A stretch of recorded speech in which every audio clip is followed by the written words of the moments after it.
말씀과 상관은 없지만 잠언에 보게 되면 잠언 4장에 보게 되면 이런 말이 나옵니다. 아버지가 아들에게 훈계를 하면서 네가 나의 말을 들어라 라는 말이 나오는데, 여기서 들어라는 말을 원어로 찾아보게 되면 그냥 단순히 지금 내가 말하는 것을 여러분이 듣는 것이 아니라, 제가 뭐 예를 들어서 순민이한테 순민아, 내가 물이 없으니까 물을 좀 도와주겠니라고 이제 부탁을 했어요. 그럼 순민이가 가서 물을 떠오겠죠. 이게 말을 듣는 거예요. 그냥 단순히 앉아서 내가 이야기하는 것을 듣는 것이 아니라, 내가 뭐라고 말을 했을 때 그 말을 듣고 내 삶 가운데 그대로 하는 것이 바로 말씀을 듣는 거라는 겁니다. 그래서 여러분들도 주일도 마찬가지고, 또 수요 예배도, 또 금요체라도, 여러분들이 모든 말씀을 들으실 때 반드시 그 들은 말씀을 가지고 삶으로 살아가시면서 이렇게 말씀이 나타나는 그 실제적인 역사가 여러분 삶 가운데 일어나기를 주님의 이름으로 축복합니다. 오늘 본문에 들어가기 전에 이 하박국 선지자에 대해서 잠깐하게 살펴보고 넘어가도록 하겠습니다. 이 하박국이라는 의미는 두 가지의 의미가 있는데, 팔을 벌려서 앉다라는 의미를 가지고 있어요. 즉 껴앉다. 첫 번째는 껴앉다라는 의미를 가지고 있고, 또 두 번째는 이 팔을 벌려서 앉고 씨름하다라는 의미를 가지고 있습니다. 그러니까 하박국은 또 껴앉다라는 의미와 씨름하다라는 의미를 가지고 있어요. 그러니까 이 하박국 선지자는 이 당시에 또 그 당시에 또 유다 나라와 또 그 유다의 백성들을 끌어안고 그들의 고민을 같이 씨름하고 그런 선지자였습니다. 이 하박국과 동시대 때 사역했던 선지자에는 예레미야가 있습니다. 예레미야. 이 하박국 당시의 나라 상황은 어땠냐면, 유대의 16대 왕이었던 요시야 왕과 또 17대 왕이었던 요아스라는 왕이 있었습니다. 그리고 이 뒤를 이어서 여호야김이라는 왕이 하박국 당시의 왕이었었는데, 이 여호야김은 전형적인 폭군이었습니다. 이가 왕이 될 때는 좀 복잡한 상황이 있는데, 처음에는 그의 아버지였던 요시야죠. 이 요시야가 아수르 왕과 애굽 왕이 편을 짜고 그 당시에 이제 새로 떠오르는 바벨론을 이제 치기 위해서 전쟁을 일으켰어요. 그때 요시야가 그럼 나도 이 전쟁에 같이 참여하겠다라고 해서 같이 전쟁에 참여하는 그 상황에서 요시야가 전쟁에서 죽게 됩니다. 그리고 요시야가 죽었으니까 그의 아들인 요아스가 이제 왕이 되었어요. 근데 이 요아스가 왕이 되고 한 3개월 뒤에 애굽 왕 느고가 이제 쳐들어오게 됩니다. 그러면서 요아스를 폐위시키고 그의 동생인 요야김을 이제 왕으로 세웠습니다. 요야김을 왕으로 세운 이유는 그들의 꼭두각시로 세우기 위해서 이 요야김을 왕으로 세웠어요. 그래서 이 요야김은 왕이 돼서 무엇을 했겠습니까? 애굽 왕 느고에게 잘 보여야 되니까 백성들로부터 어마어마한 세금을 걷기 시작했어요. 그래서 이 거둔 세금을 이 애굽 왕 느고에게 그대로 갖다 바쳤습니다. 그리고 그는 항상 가시하는 것을 좋아했고 또 허영심이 많았기 때문에 화려한 궁전을 짓고 싶었습니다. 그래서 그가 또 궁전을 짓기 위해서 백성들에게 세금을 또 거두고 백성들의 노동력을 착취하는 그런 폭군적인 왕이었습니다. 근데 또 당시 이 요야김이 했던 행동이 있는데, 우리 같이 보겠습니다. 예레미야 36장 22절에서 23절입니다. 같이 한번 읽겠습니다. 시작. 그때는 9째 달이라 왕이 겨울 궁전에 앉았고 그 앞에는 불피운 하루가 있더라. 여호디가 서너도 낭독하면 왕이 면도칼로 그것을 연하여 베어 화루불에 던져서 두루마리를 모두 태웠더라. 아멘. 이 당시에 지금 요야김이 한 행동인데, 이 요야김은 우상에 빠져 있었고 하나님의 말씀을 무시하던 사람이었어요. 그래서 하나님이 이 예레미야를 통해서 하나님의 공고를 이제 두루마리에 적게 하셨습니다. 두루마리에 적은 이 두루마리를 왕에게 가서 읽어줘라라고 얘기했어요. 그래서 이 여호디라는 신하가 그 두루마리에 적힌 글을 읽기 시작했습니다. 이 글을 읽었을 때 이 요야김이 정말 내가 잘못했구나. 내가 이 잘못해서 돌이키지 않으면 이 큰 재앙이 나에게 임하겠구나라고 깨닫고 돌아서는 게 아니라 오히려 어떻게 합니까? 그것을 면도칼로 쭉 찢어가지고 그 두루마리를 불에 태워버립니다. 그뒤에 또 24절에서 26절인데 한 절씩 교독하겠습니다. 왕과 그의 신하들이 이 모든 말을 듣고도 두려워하거나 자기들의 옷을 찢지 아니하였고 헬라단과 들레아와 그마랴가 왕께 두루마리를 불사르지 말도록 아뢰어도 왕이 듣지 아니하였으며 같이 읽겠습니다.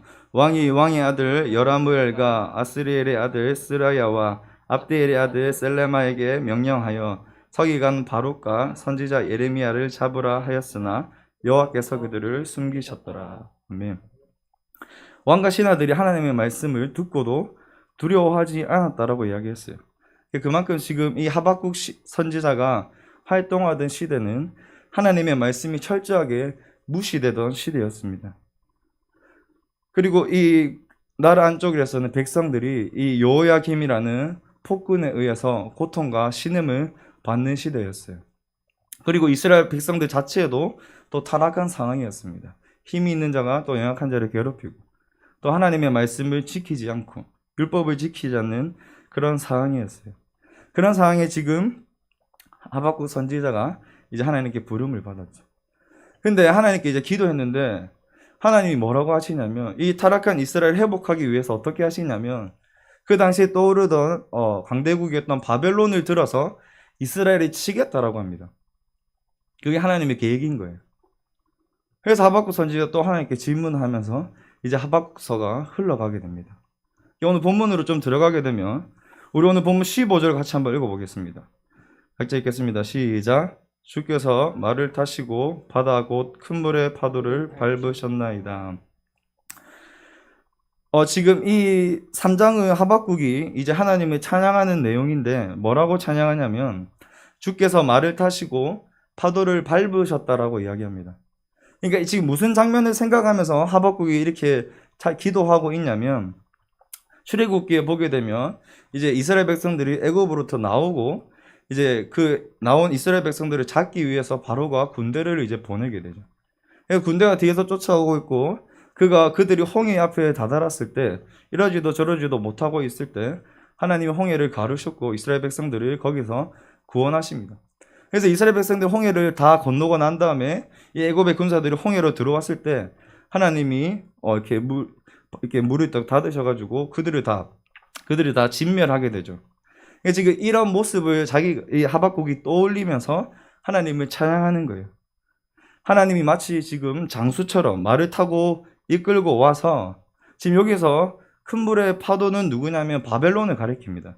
하나님이 나중에 이 큰 물 바벨론을 반드시 무너뜨리겠다라는 그런 지금 하나님의 그 마음 계획을 깨닫고 나서 지금 하박국이 하나님을 그렇게 찬양하는 겁니다. 하나님이 애굽의 군사들을 물리치신 것처럼 바벨론도 이와 같이 하나님이 물리칠 것이다라는 하나님의 계획을 깨닫고 찬양하는 거죠. 그 다음에 오늘 보면 16절을 같이 한번 읽어보겠습니다. 시작. 내가 들었으므로 내 창자가 흔들렸고 그 목소리로 말미암아 내 입술이 떨렸도다. 무리가 우리를 치러 올라오는 한낱날을 내가 기다림으로 썩이는 것이 내 뼈에 들어왔으며 내 몸은 내 처소에서 떨리는도다. 아멘. 하나님이 바벨론을 들어서 유다를 친다라고 말씀하셨죠. 지금 무리가 올라와서 반드시 우리를 치러 올라올 것인데 그것들에 대해서 지금 하박국의 마음을 표현하고 있어요. 창자가 흔들리고 입술이 떨렸다. 그만큼 하박국의 마음 가운데는 조금 여전히 두려운 마음들이 있었습니다. 왜냐하면 바벨론이 올라와서 이스라엘을 치는 것은 반드시 이루어질 하나님의 말씀이기 때문입니다. 그리고 17절을 보겠습니다. 17절을 보면 이렇게 얘기합니다. 비록 무화과 나무가 무성하지 못하며 포도나무에 열매가 없으며 감람나무에 소출이 없으며 밭에 먹을 것이 없으면 우리의 양이 없으며 외양간에 소가 없을지라도. 지금 이 무화과 나무와 포도나무와 이 감람나무는 그 당시에 팔레스타인 지역에서는 없어서는 안 되는 가장 중요한 나무들입니다. 그와 동시에 가장 흔한 나무들이기도 해요. 그러니까 이들의 나무에 열매가 없다라는 것은, 소출이 없다라는 것은 그만큼 지금 유다의 상황이 굉장히 절망적이라는 상황을 표현하는 거예요. 먹을 것도 없고 마실 것도 없기 때문이죠. 그리고 이 나무들은 먹고 마시는 데 쓰이는 것이 아니라 그 당시에는 치료를 할 때도 쓰였고 또 잔치나 제사를 지낼 때에도 쓰였어요.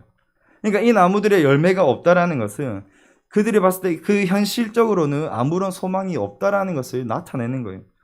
그 뒤에 밭에 먹을 것이나 또 양이나 소도 마찬가지입니다.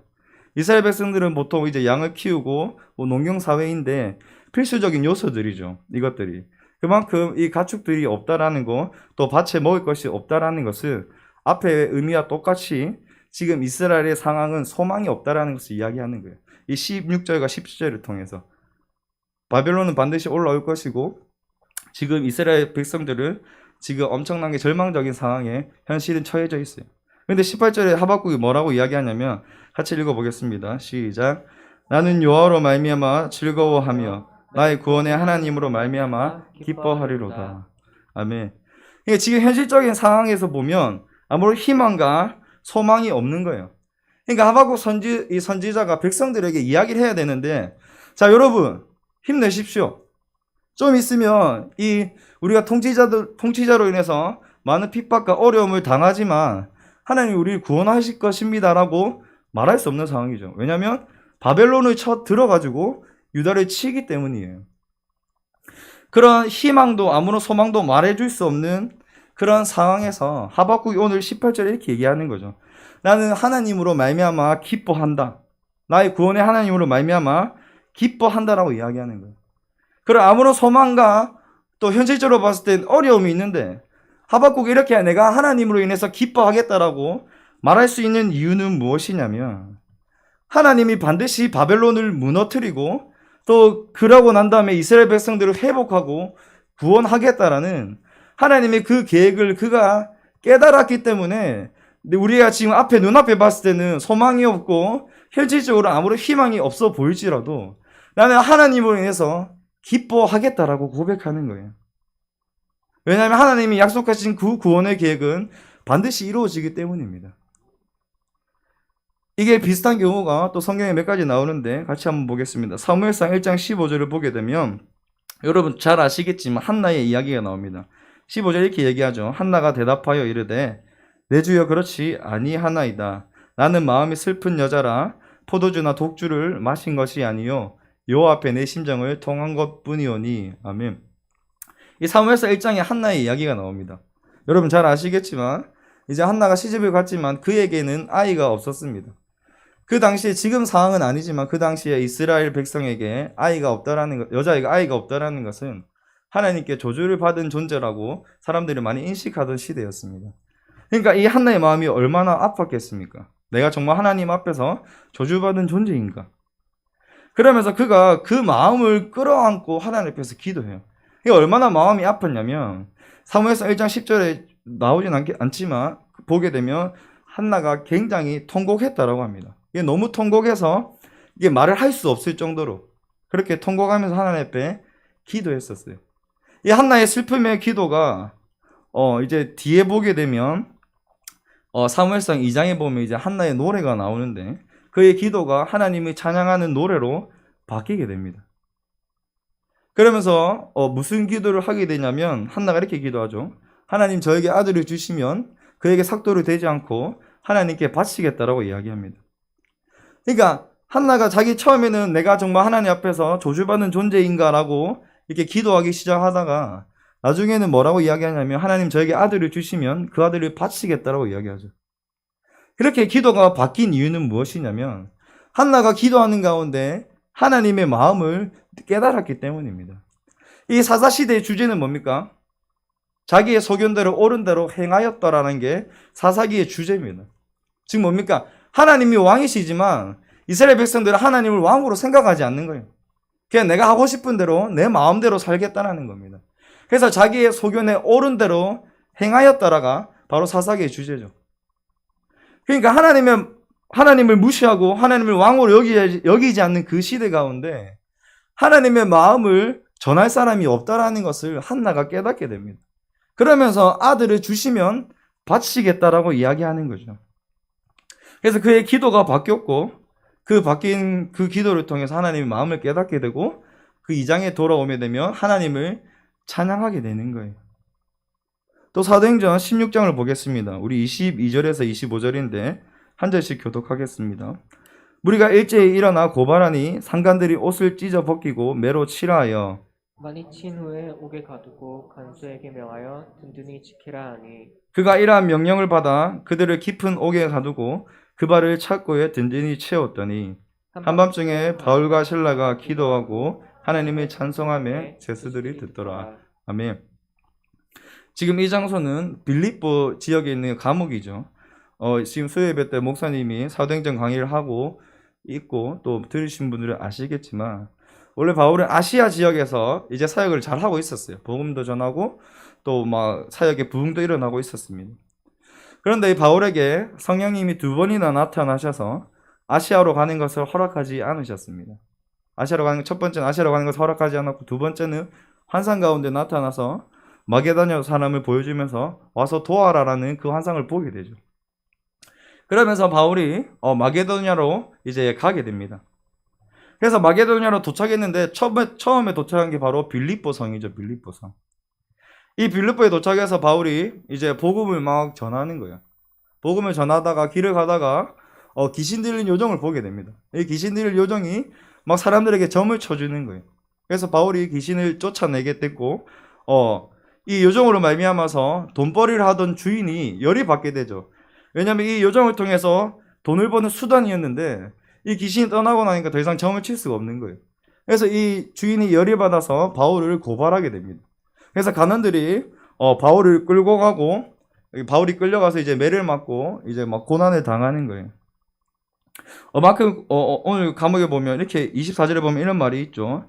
그 발을 차고에 든든히 채웠다라고 이야기하는데 지금 이 길다란 막대기에다가 구멍을 뚫습니다. 그리고 뚫은 구멍에다가 사도 바울의 발을 넣어요. 그래서 움직이지 못하게 만들어 놓는 겁니다. 그리고 바울을 그 상태로 이제 지하 감옥에 가둬놨어요. 그 감옥에 갇힌 이 바울의 한 행동이 무엇입니까? 25절 같이 다시 한번 읽겠습니다. 시작. 한밤중에 바울과 실라가 기도하고 하나님을 찬송하며 제수들이 듣더라. 바울과 실라가 감옥에 갇혀서 기도했다라고 이야기했습니다. 기도했다. 기도하고 난 다음에 또 뭡니까? 하나님을 찬양했다라고 이야기하죠. 기도하고 찬양으로 바뀌는 겁니다. 사실 여기 바울의 입장을 생각해 보면 굉장히 불만을 가질 수가 있습니다. 제 같으면 불만을 가질 수 있겠죠. 멀쩡하게 잘하고 있다가 뜬금없이 하나님 마게도냐로 오라 해서 왔는데 길 가다 귀신 들린 사람이 있어서 고쳐줬더니 고발을 당하게 되고 끌려와서 얻어맞고 또 감옥에 갇히고 이런 지금 상황이 있단 말이죠. 근데 바울은 이때 기도하면서 다시 한번 자기가 걸어왔던 길을 곰곰하게 생각을 해봤습니다. 자신의 여정을 쭉 돌아본 거예요. 처음에는 그가 바나바와 마가와 같이 선교 여행을 떠났죠. 근데 막바지 어떻게 됐습니까? 마가 때문에 바나바와 싸우게 됩니다. 그러면서 이제 마가는 다시 가고 바나바와 갈라지고 바울은 실라라는 사람과 다시 여정을 떠나게 돼요. 이 실라는 로마 사람입니다. 로마 사람. 그 로마 사람과 짝을 맞춰서 이제 선교를 하게 되고 아시아로 가다가 하나님이 못 가게 하고 마게도냐로 방향을 틀어버렸습니다. 유럽 쪽으로 방향을 튼 거죠. 그리고 도착한 곳이 바로 빌립보예요. 원래 이 빌립보는 어떤 지역이냐면 리틀 로마라고 불리는 그런 로마의 모든 가치관이 다 쏟아져 있는 그런 나라예요. 근데 원래 리틀 로마가 되기 전에는 야만의 도시라고 불렸습니다. 왜냐면 야만인들이 살았기 때문에. 그러니까 로마가 이 빌립보 지역을 점령하고 나서 이 빌립보를 로마의 어떤 질서와 가치관으로 바꿔야 되는데 사람들이 야만적이다 보니까 바뀌어지지가 않는 거예요. 그래서 로마가 어떻게 하냐면 은퇴한 군인들을 이제 빌립보로 보냅니다. 그리고 군인들 원래 그런 거 잘하잖아요. 바꾸고 고치고 이런 거. 그래서 군인들이 그곳에 로마의 어떤 모든 가치관 질서를 다 바꿔버렸어요. 그래서 빌립보가 리틀 로마라고 부르게 되는 거죠. 어쨌든 바울이 지금 이 빌립보로 오게 됐고 거기서 감옥에 갇힌 거예요. 지금 바울에게는 지금 이 감옥에서 자기가 풀려나느냐 아니면 내가 감옥에 계속 갇혀 있느냐가 중요하지 않아요. 왜냐하면 바울에게 내가 지금 감옥을 벗어나는 게 중요했다면 나중에 뒤에 보면 하나님이 이제 옥문을 열어주시죠. 그때 바울이 도망가야 되지만 도망가지 않죠.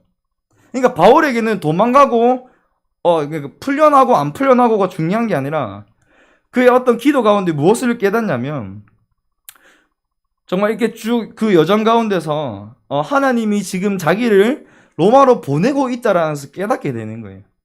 원래는 아시아로 가려고 했지만 마게도니아로 보냈고 그러면서 이 빌립보를 거쳐서 내가 나중에는 로마로 가야 되는구나 라는 하나님의 계획을 그가 깨달았던 거죠. 그래서 그 계획을 깨닫자마자 그가 가만히 있을 수 없어서 하나님을 찬양하게 되었다라는 거예요.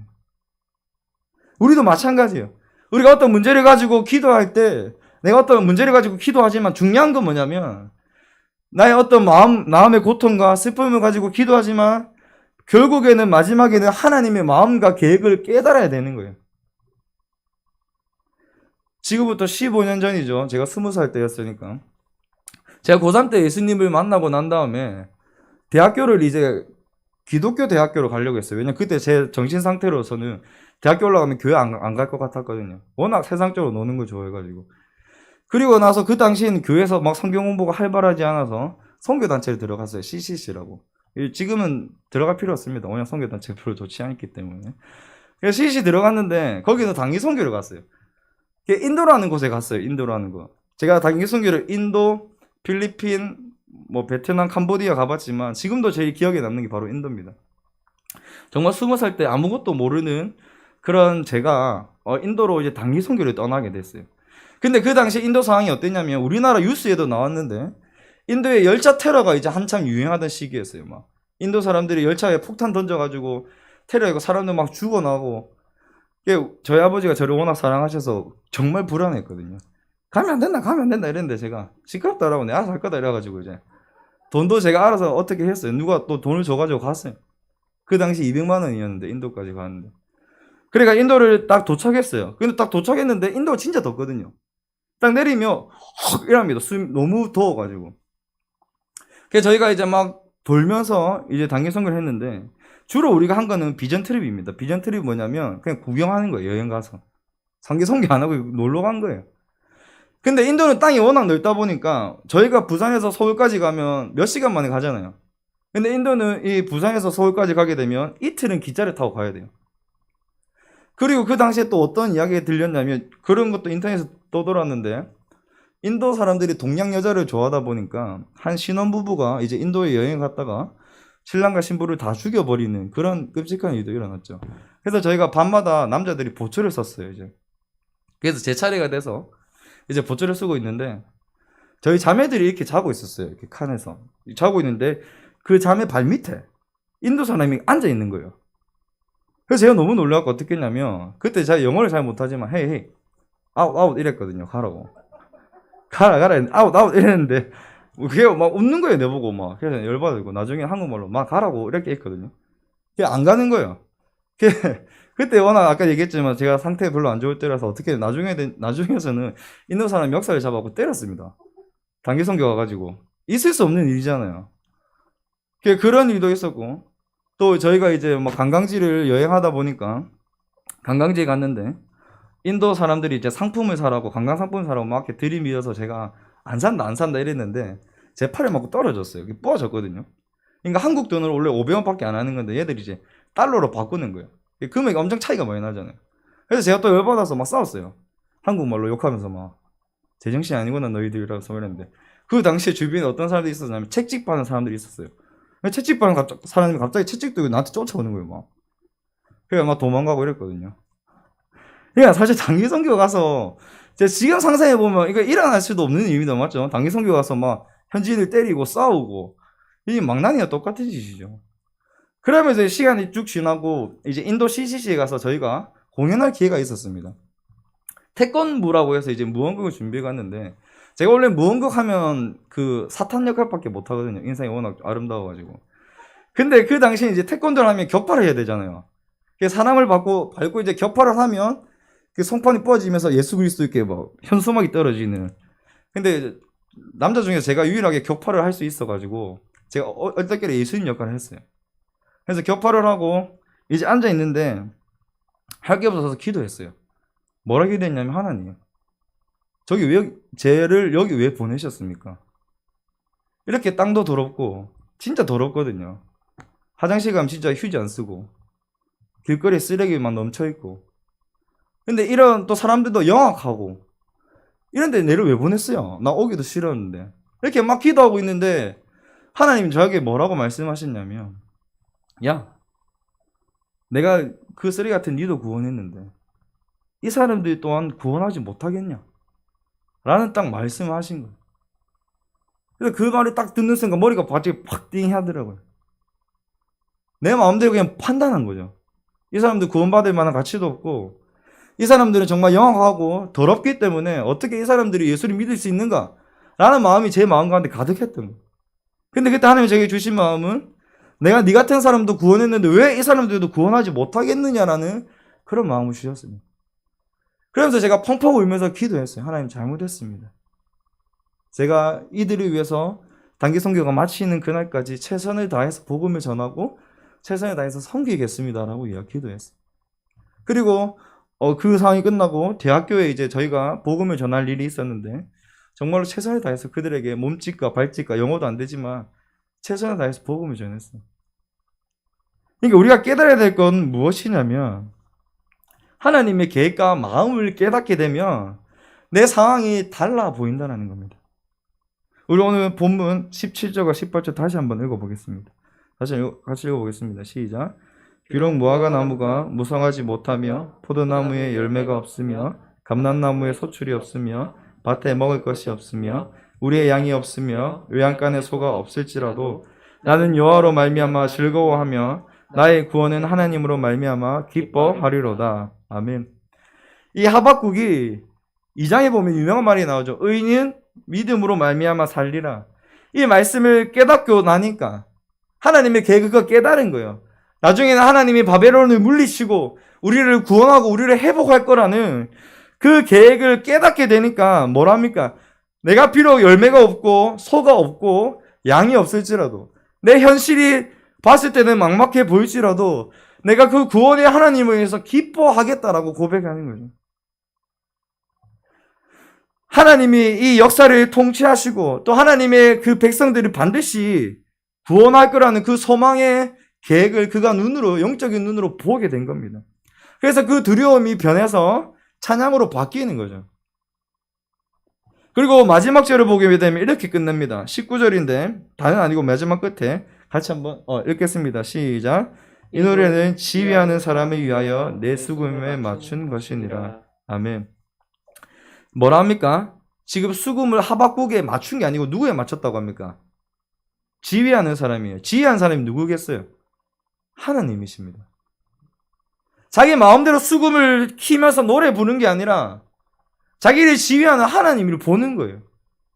하나님의 그 계획, 하나님의 통치, 하나님이 어떻게 나를 이끌어 가실 것인가. 그러니까 우리의 인생은 내가 잘 살고 못 사는 거는 두 번째 문제죠. 내가 편하고 괴롭고는 두 번째 문제입니다. 우리에게 제일 중요한 첫 번째 문제는 뭐냐면 내가 하나님의 마음과 계획을 깨닫고 있는 거예요. 그러니까 우리는 기도하는 가운데 내가 처음에는 나의 어떤 유익을 위해서 기도할지라도 마지막에는 하나님의 마음을 깨닫고 돌아가는 거예요. 마지막으로 우리 하박국서 2장 4장을 읽고 마치겠습니다. 우리 하박국서 2장 4장 같이 읽겠습니다. 시작. 보라, 그의 마음은 교만하여 그 속에 정직하지 못하나 의인은 그의 믿음으로 말미암아 살리라. 아멘. 하박국 선지자는 지금 자신 앞에 놓여져 있는 상황을 보고 하나님께 질문했습니다. 하나님, 왜 바벨론을 들어서 우리를 치십니까?